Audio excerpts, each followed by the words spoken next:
መቃረቡን የሚያሳዩ 5 ምልክቶች። አንደኛ ልጅ ወደ ዳሌ ክፍል ሲወርድ ማለት ነው። ህፃኑ ወደ ዳሌ አጥንት ወይም ፐልቪስ ሲሰምጥ የረሃብ ስሜት ይሰማዋል። እንዲሁም በደረቱ ላይ የነበረው ጫና ስለሚቀንስ መተንፈሶ ቀላል ይሆናል ማለት ነው። ሁለተኛ የሆድ መወጠር ወይም መነፋስ ስሜት። የሆድ መወጠር ስሜት ልጅዎን በሚቀጥለው 1 ወይም 2 ሳምንት ውስጥ ሊወለድ እንደሚችል ምልክት ነው ማለት ነው። ሶስተኛ ከብልት የሚወጣ ፈሳሽ መጨመር ማለት ነው። ምጥ ሲቀርብ ከፍተኛ የሆነ ፈሳሽ ወይም ዲስቻርጅ መውጣትን ሰውነቱ ለወሊድ እየተዘጋጀ መሆኑን ያመለክታል ማለት ነው። አራተኛ የጀርባ ህመም።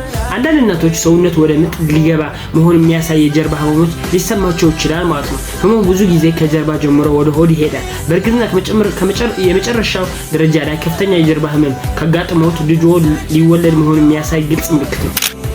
አምስተኛ በድንገት የኃይል ስሜት መሰማት ወይም ነስቲንግ ኢንስቲንክት ብለን እንጠራው። የእናቱ ተፈጥሯዊ ውስጣዊ ስሜት ወይም ማሽናል ኢንስቲንክት ሁሉም ነገር ለማዘጋጀትና ለመጥረግ ይገፋፎታል። ልጅውን ለመቀበል በድንገት ቤትን በደንብ ማጽዳት ይጀምራሉ። ይሄ ድንገተኛ የኃይል ስሜት ብዙውን ጊዜ ምጥ በጣም መቃረቡን የሚያሳይ ምልክት ነው ማለት ነው።